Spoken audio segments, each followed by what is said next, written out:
آپ لاہور جا رہے ہیں تو واپسی پر امامہ کے ہاسٹل چلے جائیں، یہ کچھ کپڑے ہیں اس کے، آپ اسے دے آئیں۔ سلمہ نے ہاشم سے کہا، بھائی میں بڑا مصروف رہوں گا لاہور میں، کہاں آتا جاتا پھروں گا اس کے ہاسٹل۔ ہاشم کو قدرے تامل ہوا۔ آپ ڈرائیور کو ساتھ لے کر جا رہے ہیں، خود نہیں جا سکتے تو اسے بھیج دیجیے گا، وہ دے آئے گا یہ پیکٹ۔ سیزن ختم ہو رہا ہے، پھر یہ کپڑے اسی طرح پڑے رہیں گے، اس کا تو پتہ نہیں اب کب آئے۔ سلمہ نے لمبی چوڑی وضاحت کی۔ اچھا ٹھیک ہے، میں لے جاتا ہوں، فرصت ملی تو خود دے آؤں گا ورنہ ڈرائیور کے ہاتھ بھجوا دوں گا۔ ہاشم رضامند ہو گئے۔ لاہور میں انہوں نے خاصا مصروف دن گزارا۔ شام 5 بجے کے قریب انہیں کچھ فرصت ملی اور تب انہیں اس پیکٹ کا بھی خیال آ گیا۔ ڈرائیور کو پیکٹ لے جانے کا کہنے کے بجائے وہ خود امامہ کے ہاسٹل چلے آئے۔ اس کی ایڈمیشن کے بعد آج پہلی بار وہ وہاں آئے تھے۔ گیٹ کیپر کے ہاتھ انہوں نے امامہ کے لیے پیغام بھجوایا اور خود انتظار کرنے لگے۔ ان کا خیال تھا کہ وہ جلد ہی آ جائے گی مگر ایسا نہ ہوا۔ 10 منٹ، 15 منٹ، 20 منٹ، وہ اب کچھ بیزار ہونے لگے۔ اس سے پہلے کہ وہ اندر دوبارہ پیغام بھجواتے، انہیں گیٹ کیپر ایک لڑکی کے ساتھ آتا دکھائی دیا۔ کچھ قریب آنے پر انہوں نے اس لڑکی کو پہچان لیا، وہ جویریہ تھی، امامہ کی بچپن کی دوست، اور اس کا تعلق بھی اسلام آباد سے ہی تھا۔ السلام علیکم انکل، جویریہ نے پاس آ کر کہا۔ وعلیکم السلام بیٹا، کیسی ہو تم؟ میں ٹھیک ہوں، میں یہ امامہ کے کچھ کپڑے دینے آیا تھا، لاہور آ رہا تھا تو اس کی امی نے یہ پیکٹ دے دیا۔ اب یہاں بیٹھے مجھے گھنٹہ ہو گیا ہے مگر انہوں نے اسے بلایا نہیں۔ ہاشم کے لہجے میں شکوہ تھا۔ انکل، امامہ مارکیٹ گئی ہے کچھ دوستوں کے ساتھ، آپ یہ پیکٹ مجھے دے دیں، میں خود اسے دے دوں گی۔ ٹھیک ہے، تم رکھ لو۔ ہاشم نے وہ پیکٹ جویریہ کی طرف بڑھا دیا۔ رسمی الیک سلیک کے بعد وہ واپس مڑ گئے۔ جویریہ بھی پیکٹ پکڑ کر ہاسٹل کی طرف چلی گئی مگر اب اس کے چہرے پر موجود مسکراہٹ غائب ہو چکی تھی۔ کوئی بھی اس وقت اس کے چہرے پر پریشانی کو واضح طور پر بھانپ سکتا تھا۔ ہاسٹل کے اندر آتے ہی وارڈن سے اس کا سامنا ہو گیا جو سامنے ہی کھڑی تھی۔ جویریہ کے چہرے پر ایک بار پھر مسکراہٹ آ گئی۔ بات ہوئی تمہاری اس کے والد سے؟ وارڈن نے اسے دیکھتے ہی اس کی طرف بڑھتے ہوئے کہا۔ جی بات ہوئی، پریشانی والا کوئی مسئلہ نہیں ہے، وہ اسلام آباد میں اپنے گھر پر ہی ہے، اس کے والد یہ پیکٹ لے کر آئے تھے، میرے گھر والوں نے میرے کچھ کپڑے بھجوائے ہیں۔ انکل لاہور آ رہے تھے تو امامہ نے کہا کہ وہ لے جائیں۔ انکل نے غلطی سے یہاں آ کر میرا نام لینے کے بجائے امامہ کا نام لے دیا۔ جویریہ نے ایک ہی سانس میں کئی جھوٹ روانی سے بولے۔ وارڈن نے سکون کا سانس لیا۔ خدا کا شکر ہے، ورنہ میں تو پریشان ہو گئی تھی کہ مجھے تو وہ ویکینڈ پر گھر جانے کا کہہ کر گئی ہے تو پھر کہاں گئی ہے؟ وارڈن نے مڑتے ہوئے کہا۔ جویریہ پیکٹ پکڑے اپنے کمرے کی طرف چلی آئی۔ رابعہ اسے دیکھتے ہی تیر کی طرح اس کی طرف آئی۔ کیا ہوا، اسلام آباد میں ہی ہے وہ؟ نہیں، جویریہ نے مایوسی سے سر ہلایا۔ مائی گاڈ! رابعہ نے بے یقینی سے اپنے دونوں ہاتھ کراس کر کے سینے پر رکھے۔ تو پھر کہاں گئی ہے وہ؟ مجھے کیا پتا، مجھ سے تو اس نے یہی کہا تھا کہ گھر جا رہی ہے مگر وہ گھر نہیں گئی، آخر گئی کہاں ہے؟ امامہ ایسی تو نہیں ہے، جویریہ نے پیکٹ بستر پر پھینکتے ہوئے کہا۔ وارڈن سے کیا کہا تم نے؟ رابعہ نے تشویش بھرے انداز میں پوچھا۔ کیا کہا؟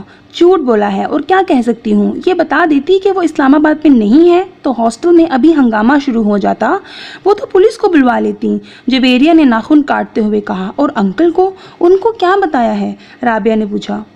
ان سے بھی جھوٹ بولا ہے، یہی کہا ہے کہ وہ مارکیٹ گئی ہے، مگر اب ہوگا کیا؟ رابعہ نے پریشانی کے عالم میں کہا۔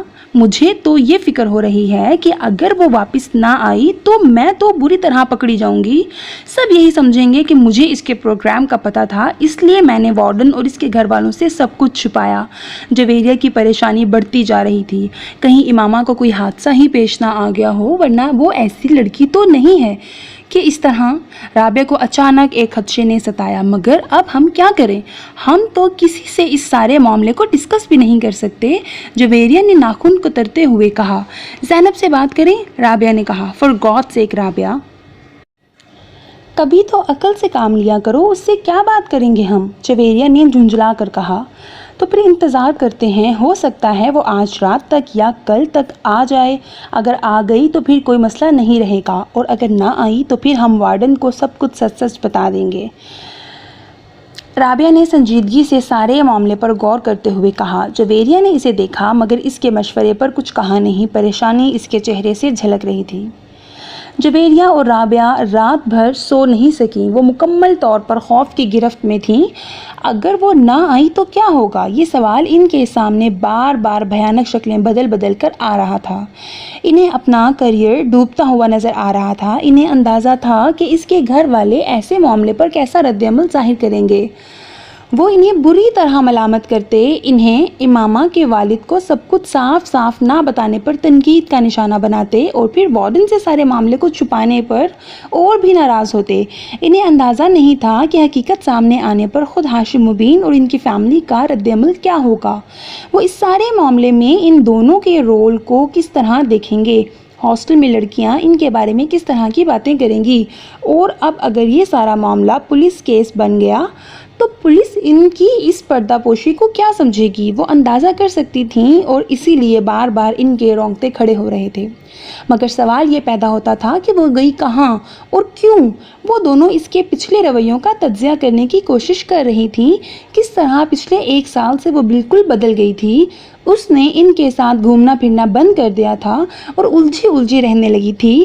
پڑھائی میں اس کا انہماک بھی کم ہو گیا تھا اور اس کی کم گوئی، اور وہ جو ایک بار وہ ہمارے شاپنگ کے لیے جانے پر پیچھے سے غائب تھی، تب بھی وہ یقیناً وہیں گئی ہوگی جہاں وہ اب گئی ہے، اور ہم نے کس طرح بے وقوفوں کی طرح اس پر اعتبار کر لیا۔ رابعہ کو پچھلی باتیں یاد آ رہی تھیں، مگر امامہ ایسی نہیں تھی۔ میں تو اسے بچپن سے جانتی ہوں، وہ ایسی بالکل بھی نہیں تھی۔ جویریہ کو اب بھی اس پر کوئی شک نہیں ہو رہا تھا۔ ایسا ہونے میں کوئی دیر تھوڑی لگتی ہے، بس انسان کا کردار کمزور ہونا چاہیے۔ رابعہ بدگمانی کی انتہا پر پہنچی ہوئی تھی۔ رابعہ اس کی مرضی سے اس کی منگنی ہوئی ہے۔ وہ اور ارشد ایک دوسرے کو پسند کرتے تھے، پھر وہ اس طرح کی حرکت کیسے کر سکتی ہے؟ جویریہ نے اس کا دفاع کرنے کی کوشش کی۔ پھر تم بتاؤ کہ وہ کہاں ہے؟ میں نے تو مکھی بنا کر اسے کسی دیوار کے ساتھ نہیں چپکایا ہے۔ اس کے بابا اس سے ملنے یہاں آئے ہیں اور وہ اپنے گھر سے آئے ہیں، تو ظاہر ہے کہ وہ گھر پر نہیں گئی، اور ہم سے وہ یہی کہہ رہی تھی کہ وہ گھر جا رہی ہے۔ رابعہ نے بے چارگی سے کہا، ایسا بھی تو ہو سکتا ہے کہ اسے کوئی حادثہ پیش آ گیا ہو سکتا ہے کہ وہ اسی لیے گھر نہ پہنچ سکی ہو۔ وہ ہر بار یہاں سے فون کر کے اسلام آباد اپنے گھر والوں کو اپنے آنے کی اطلاع دے دیتی تھی تاکہ اس کا بھائی اسے کوسٹر کے اسٹینڈ سے پک کر لے۔ اگر اس بار بھی اس نے اطلاع دی تھی تو پھر اس کے وہاں نہ پہنچنے پر وہ لوگ اطمینان سے وہاں نہ بیٹھے ہوتے، وہ یہاں ہاسٹل میں فون کرتے، اور اس کے والد کے انداز سے تو ایسا محسوس ہوا ہے جیسے اس کا اس ویکینڈ پر اسلام آباد کا کوئی پروگرام نہیں تھا۔ رابعہ نے اس کے قیاس کو مکمل طور پر رد کرتے ہوئے کہا، ہاں، وہ کبھی بھی 1 ماہ میں 2 بار اسلام آباد نہیں جاتی تھی، مگر اس بار تو وہ دوسرے ہی ہفتے اسلام آباد جا رہی تھی، اور اس نے وارڈن سے خاص طور پر یہ کہہ کر اجازت لی تھی، کوئی نہ کوئی ضرور ہے بات، کہیں نہ کہیں کچھ نہ کچھ ضرور غلط ہے۔ جویریہ کو پھر خدشات ستانے لگے۔ اس کے ساتھ ساتھ ہم بھی بری طرح ڈوبیں گے۔ ہم سے بہت بڑی غلطی ہوئی جو ہم نے سب کچھ اس طرح کور اپ کیا۔ ہمیں صاف صاف بات کرنی چاہیے تھی اس کے والد سے کہ وہ یہاں نہیں ہے، پھر وہ جو چاہے کرتے، یہ ان کا مسئلہ ہوتا، کم از کم ہم تو اس طرح نہ پھنستے جس طرح اب پھنس گئے ہیں۔ رابعہ مسلسل بڑبڑا رہی تھی۔ خیر اب کیا ہو سکتا ہے، صبح تک انتظار کرتے ہیں، اگر وہ کل بھی نہیں آئی تو پھر وارڈن کو سب کچھ بتا دیں گے، جویریہ نے کمرے کے چکر لگاتے ہوئے کہا۔ وہ رات ان دونوں نے اسی طرح باتیں کرتے جاگتے ہوئے گزار لی۔ اگلے دن وہ دونوں کالج نہیں گئیں۔ اس حالت میں کالج جانے کا کوئی فائدہ بھی نہیں ہوتا۔ امامہ ویکینڈ پر ہفتے کو واپسی پر 9 بجے کے قریب آ جایا کرتی تھی، مگر وہ اس دن نہیں آئی۔ ان کے اعصاب جواب دینے لگے۔ 2:30 بجے کے قریب وہ فک رنگت اور کانپتے ہوئے ہاتھوں کے ساتھ اپنے کمرے سے وارڈن کے کمرے میں جانے کے لیے نکل آئیں۔ ان کے ذہن میں وہ جملے گردش کر رہے تھے جو انہیں وارڈن سے کہنے تھے۔ وہ وارڈن کے کمرے سے ابھی کچھ دور ہی تھیں جب انہوں نے امامہ کو بڑے اطمینان کے ساتھ اندر آتے دیکھا۔ اس کا بیگ اس کے کاندھے پر تھا اور فولڈر ہاتھوں میں۔ وہ یقیناً سیدھی کالج سے آ رہی تھی۔ جویریہ اور رابعہ کو یوں لگا جیسے ان کے پیروں کے نیچے سے نکلتی ہوئی زمین یکدم تھم گئی تھی۔ ان کی رکی ہوئی سانس ایک بار پھر چلنے لگی تھی۔ کل کے اخبارات میں متوقع وہ ہیڈ لائنز جو بھوت بن کر ان کے گرد ناچ رہی تھیں یکدم غائب ہو گئیں، اور ان کی جگہ